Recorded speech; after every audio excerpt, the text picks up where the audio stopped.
Welcome back to Brown's podcast. I am your host, Janelle Brown, and my co-host, the talent, Jim Brown, is again with me. You can't get away from me, can you? No, I need, yeah. This would be actually interesting if it was without me. I doubt it. I think they only come for you. Yeah, okay, we'll go with that. We're in the shed. We're in the actual Browns gym. Oh, not the original, but actually this power rack is... This is the very first piece of equipment I ever bought. There's a video with him squatting. Oh my God, it's atrocious.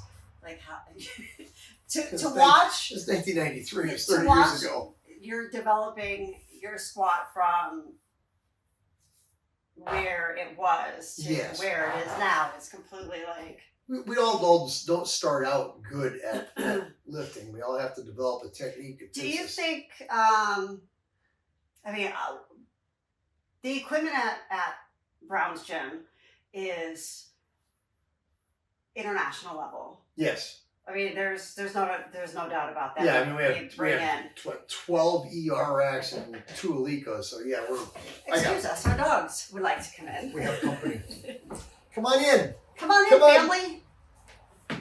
Ooh, smile, you're on TV. I don't know if you can see her, but this is Bella. Hello, Bella. But do you need to be the best in the world? Do you need the best equipment? Do you have to get on that equipment? Absolutely not. Did we make our first international teams working out on? No, we made all of our international teams working out on this guy. That's right. Yeah, we made all of our international teams working on this. So when it came time to retire this, to pull it out of the gym, we stuck it right home with us. I didn't want to give it up. Too many people get hooked on that. They got to have the best equipment on the planet. Got to have the best bar. I've got to have the best rack. I got to have, the shoes and this and that. Yeah. But if you're actually not consistent, nothing is going to take you from that little local level to the international level. When you are getting to a national level or above, I do recommend, if you're going to buy a piece of equipment, buy a contest bar. You want to that is going to be for that federation in that competition. Correct. So in our gym we have every type of bar imaginable because we cater to everybody. USPA, USAPL, North America, Powerlifting America is all there. We have every kind of bar imaginable there. But for yourself, for your own home gym, spend the money in a good bar, buy the bar that they're going to use in your competition, and that's where I put my first piece of money. I agree with that. Excuse me. Are you cold? A little bit. It's mid-May or 1st of May. Yeah, it's the 4th of May. 42 degrees out. Still cold. Jesus. So let's talk a little bit about how you started. I mean, we're in the shed right now. We have some real key pieces of equipment that most people don't have at home. But how I started in the beginning, or how I started in powerlifting? How did you start in the beginning? Like what made you? So, The Incredible Hulk was on TV when I was 11 years old, and I thought that was the coolest thing ever. And I started trying to lift some weights. I was tiny, crazy. At 11 years old, I probably didn't weigh 80 pounds.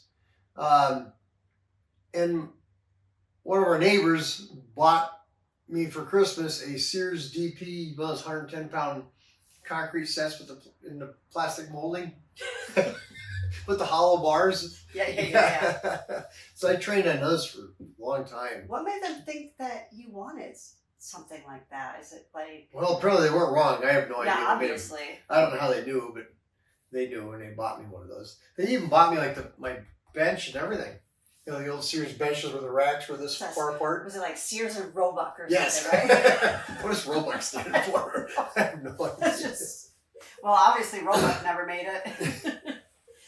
Okay, so you started lifting weights. You saw the Incredible Hulk. You thought that was like cool. That was where the idea came from to start. And I had, I studied Lou Ferrigno, and he was deaf. and he had overcome so many bad attributes in his life because of problems that happened because of him being deaf, and he made himself famous worldwide. By then he was a TV star, and he did it all through bodybuilding.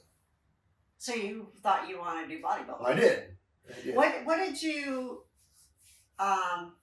So I knew how you grew up. Mm-hmm. You grew up on a dairy farm, Mm-hmm. and never played any sports. I was nothing. Yeah. So you just wanted to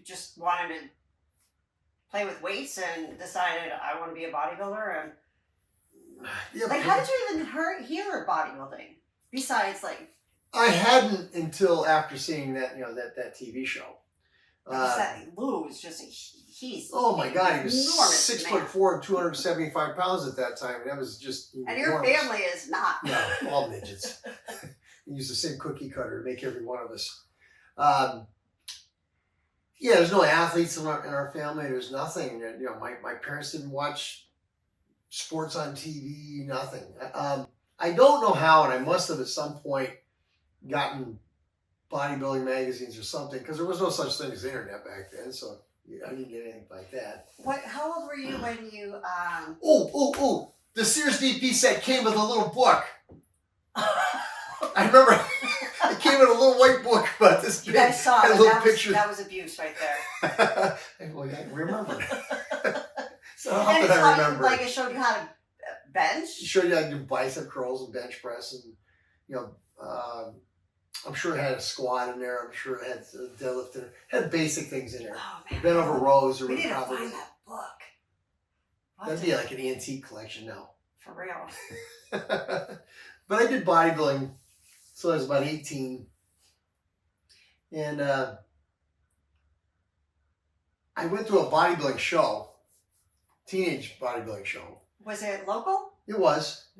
And I went to see it, and I wanted to see how I would stack up against these guys. And I get there, and I'm in the audience, and watching, like, these guys are huge.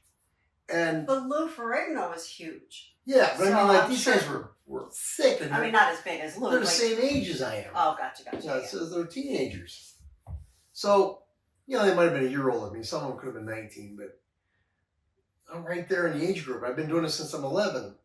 So I walked backstage later on, and all I could think to myself is, how long have you guys been training? I'm doing this since I'm 11. I don't look like that.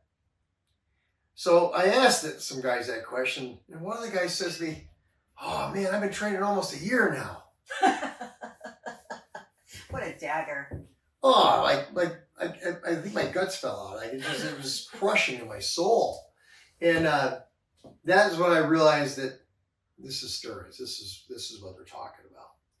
How did you know about like steroids? Back then you're talking 1983. Was that like a talk of stuff? So there at that time there was in magazines it was becoming something they were talking about. Okay. And it still wasn't illegal yet at that time. Right. So people could go buy it and use it and nothing would happen to them. I'd never seen it. I'd never been around it, so I didn't know anything. And that was my first experience of like realizing, oh shit, this is what that does. And I was so disgusted with it, I actually quit lifting that day. I was done. And I didn't touch a weight again. And a couple months went by, and it might have been damn near, it might have been several months went by.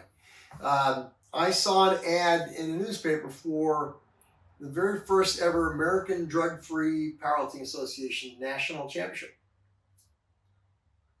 I didn't know what powerlifting was. I never heard of it, never seen it, but it caught my eye that it was American Drug-Free Powerlifting. Was that at the YMCA? No, it was at the Woodlands Inn. Oh, like the little dance? The nightclub place. It was there, yeah. So I went down to see it. And the local nightclub. I'll never forget this, because in the audience, I get right in the front row. And the stage has got to be about 4 feet high. So I'm sitting in the front row, and out walks Mike Hall. So for those of you that don't know your history and haven't met Mike Hall or don't know who he is, to see this gigantic human being come out on the stage, it's this high above my head. You're like, Oh, with yeah, your I'm mouth sure. open. Yeah, I'm sure. Close your mouth. But I never forget when they come out there, he was late getting his belt on. And his handlers go to put, it was before lever belts. They go to pull the belt. And this man is so big, they tore his belt in half. The big, thick suede belts, tore it in half, putting it on him. So what did he do? He borrowed somebody else's belt in a couple seconds, put it on loose, did a squat, and then he went and got him another belt. But, man, so big you can tear a belt in half on him and not hurt him. Who are some other big names for that you So can the other recall? one on that was John Cook. So I got to meet John. I didn't get to meet John. I saw John compete there. And,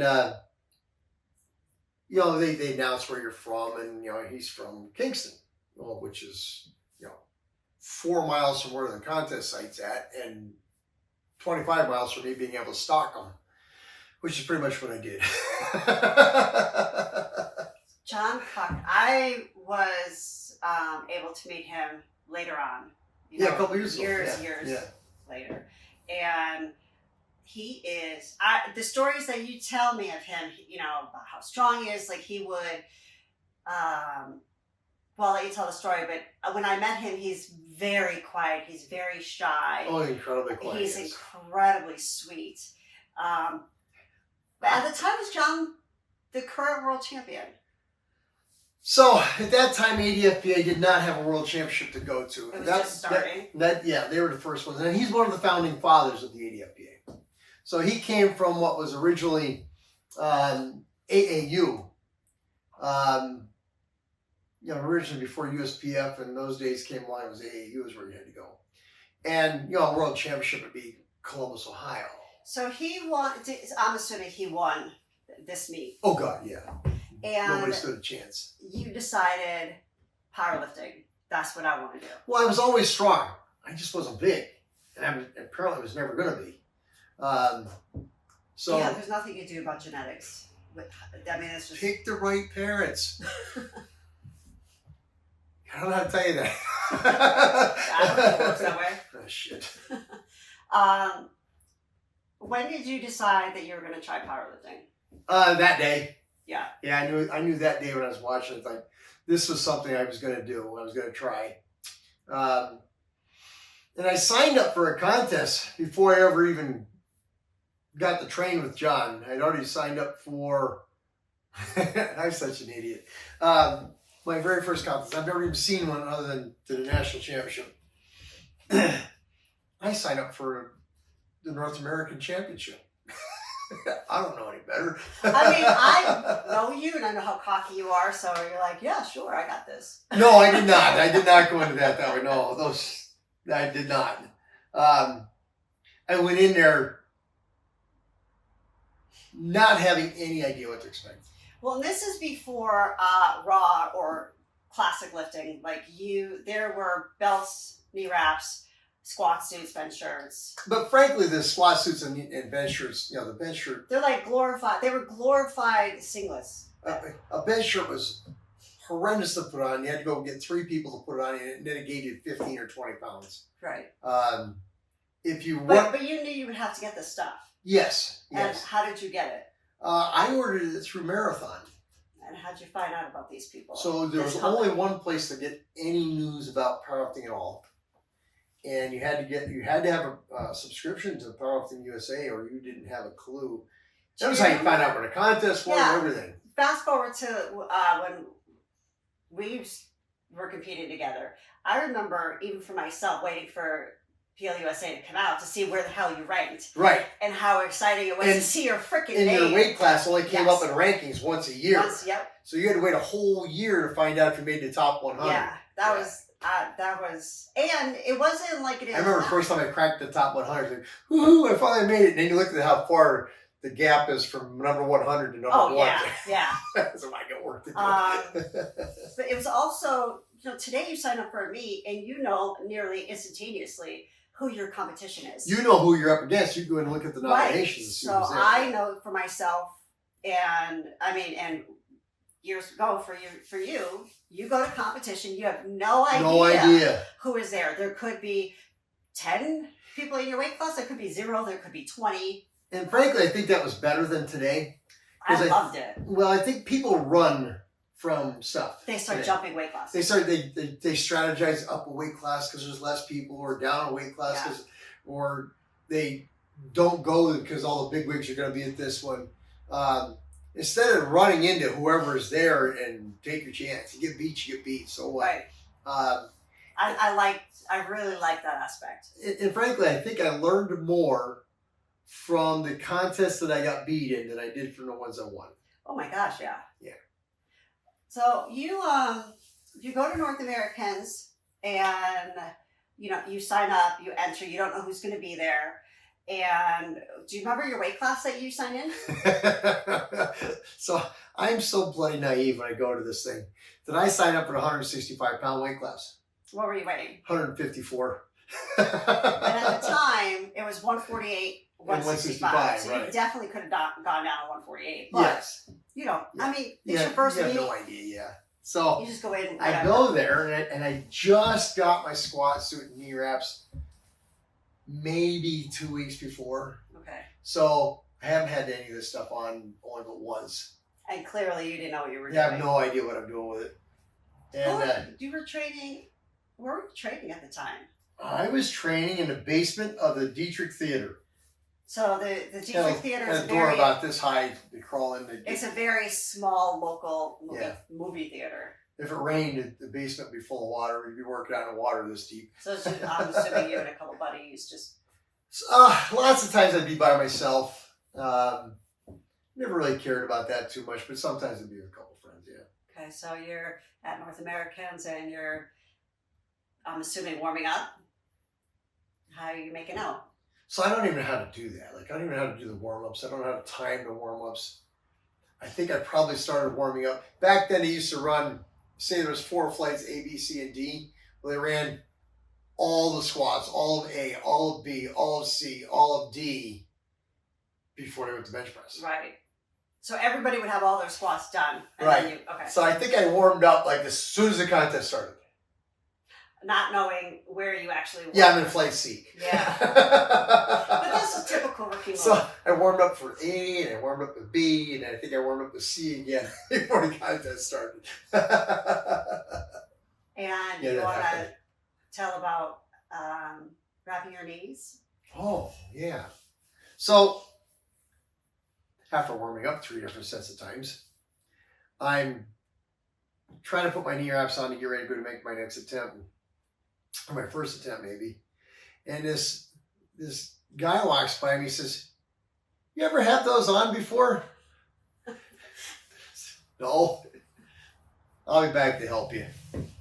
So I go make that attempt, and this guy comes back, and he pretty much takes care of me the rest of the day. And I had a good day. He wrapped you and everything? He wrapped me, put me on, made sure I got there at the right time. Didn't warm up 3 times for the bench press or 3 times for the deadlift. I'm so dumb.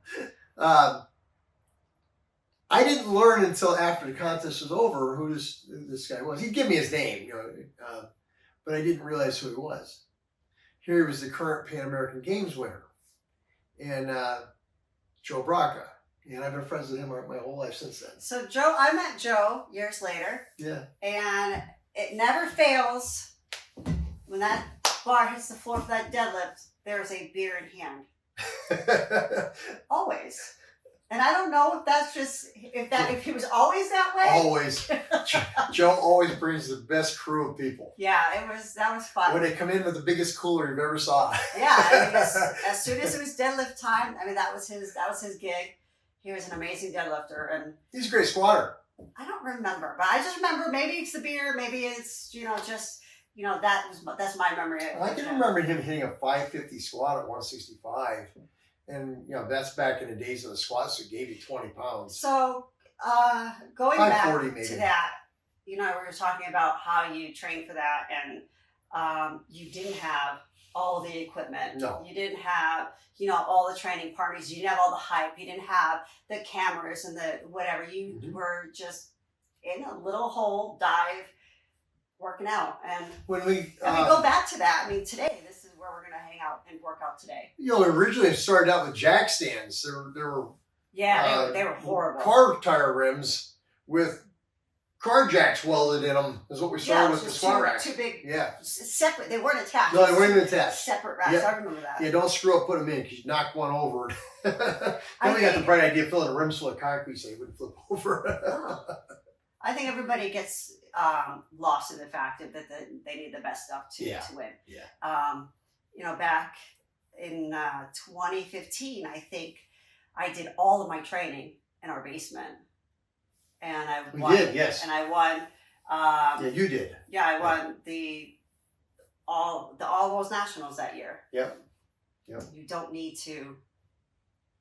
I mean, you don't need to get into the gym, but obviously, the will comes from in here. Yeah. You know, the will to drive yourself forward doesn't come from the equipment. It comes from inside of you. You have to provide that.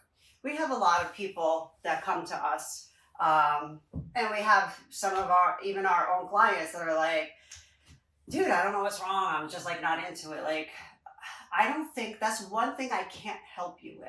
I can't help you mentally want it for yourself. Yeah. Whether you either have it or you don't.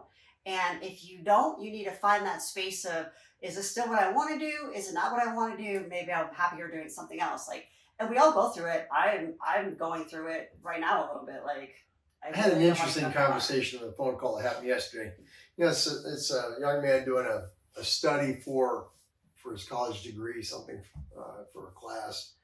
And what he called to question me on was he had a formula that he had created for how much effort was required or something.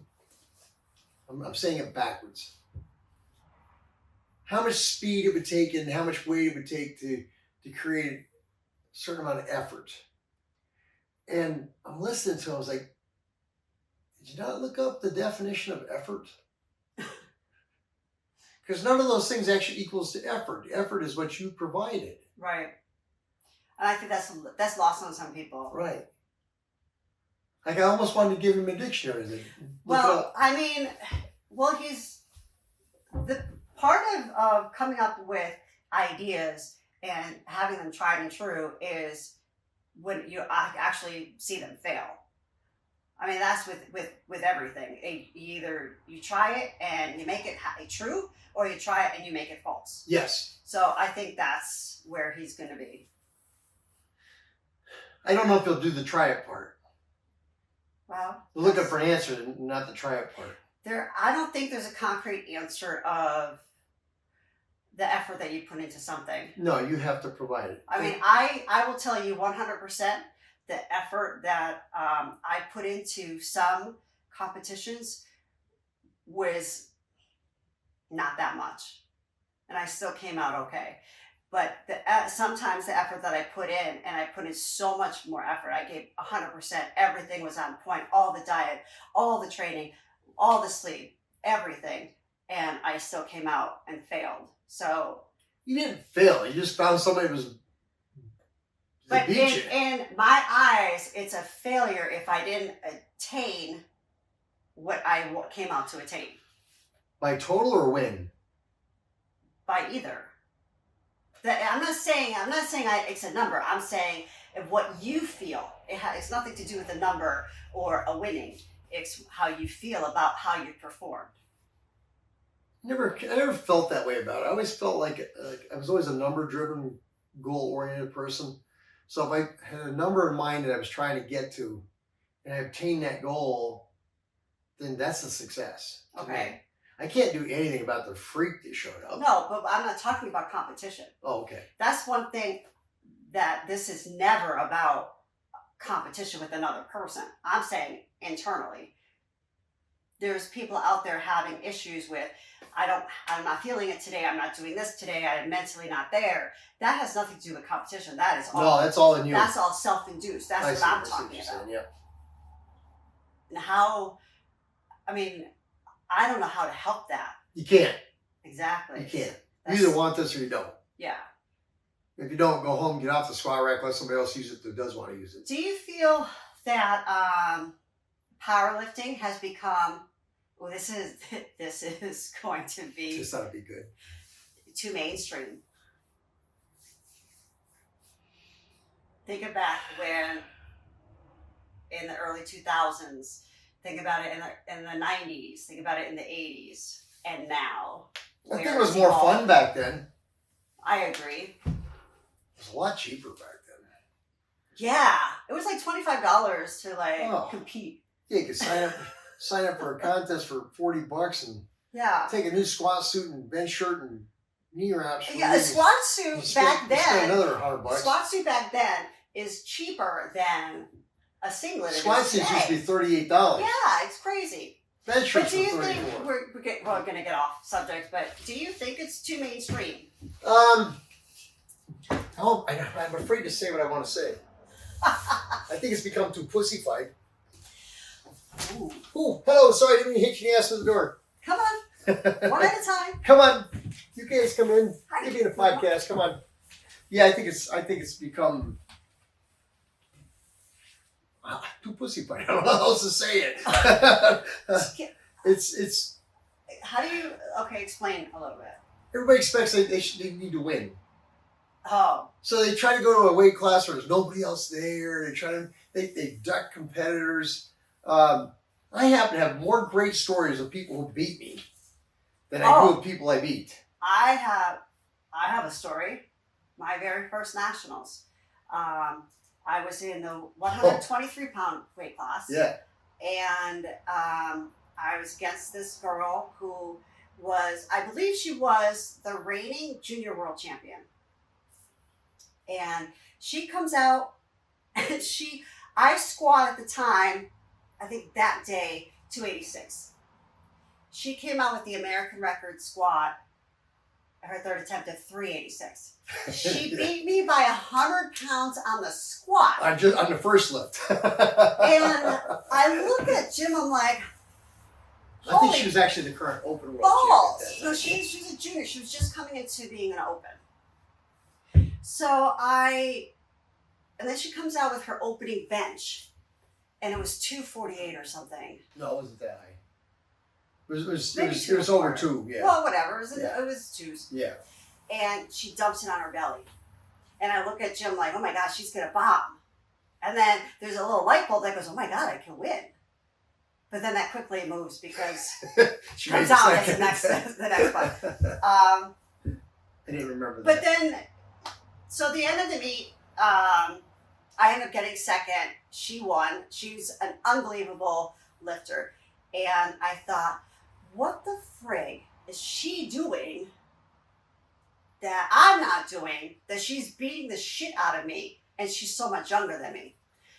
And then there's that normal story everybody tells themselves, oh, they must be dirty. Yeah, she must be dirty. No, this chick was not dirty. No, she's not dirty. So I enlist the help of a friend of ours, and I'm like, I need to squat more. Like, obviously, I'm giving up a lot on my squat.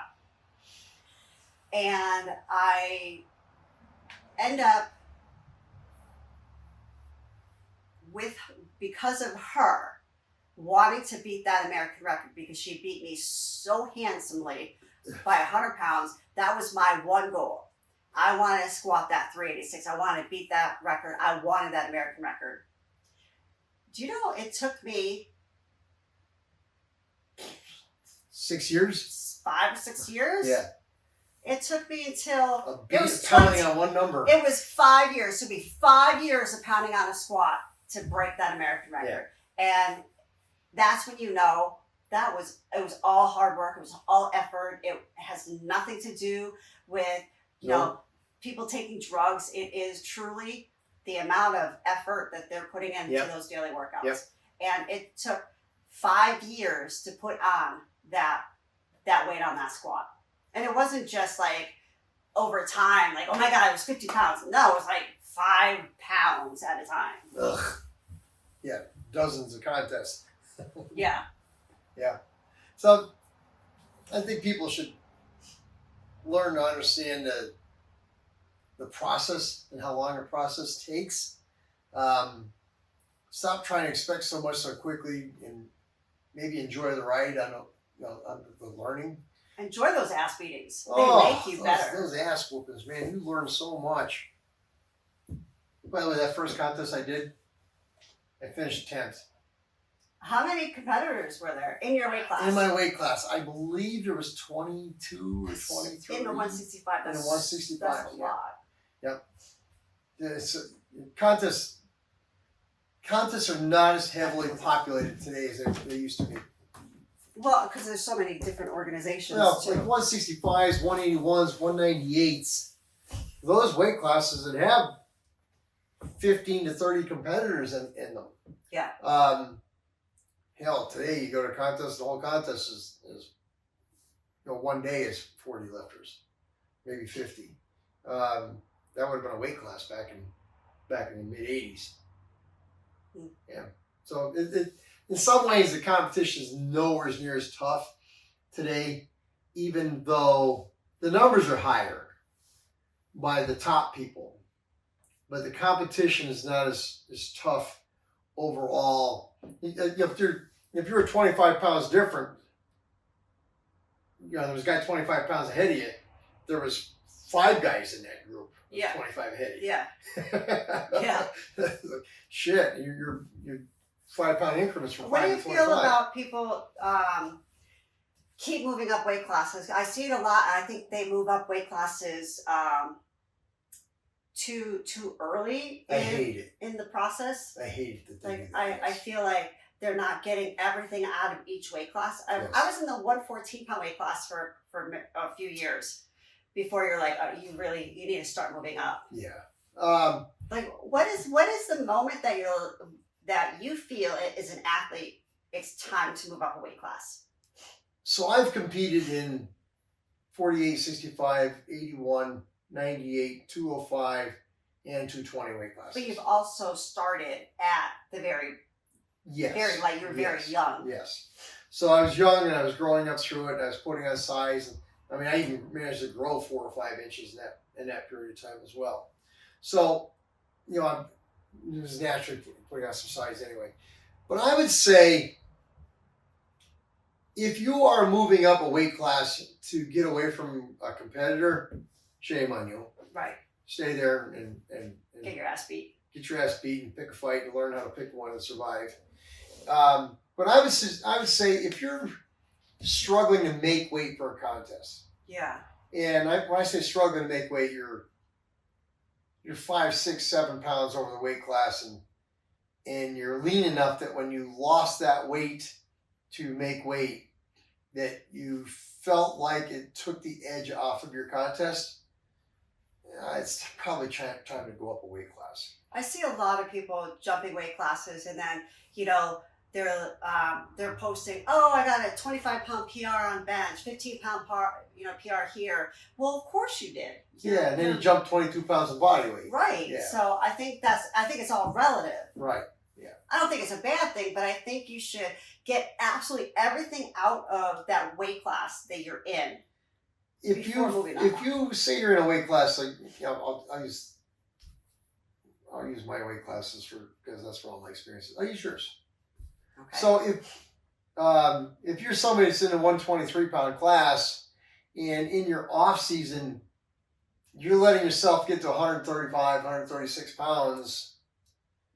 That's the situation. That's the situation. You're gonna have a problem making it back to 125s. Yeah. Shame on you for letting yourself get that far out. Because you're going to have a terrible time and probably have a bad day in contest when you finally get to make weight. I only let myself... Be more disciplined to that. I've been a kilo. I think it's at my heaviest over my weight class. Yeah. I don't like to get more than that.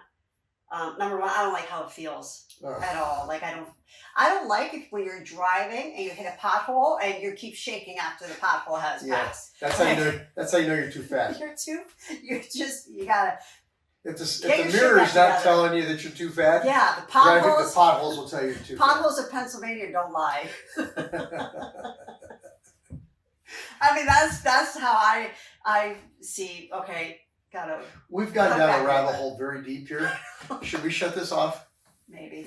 Yeah. I think we should shut this off. All right, we're gonna work out. Thank you for spending time with us.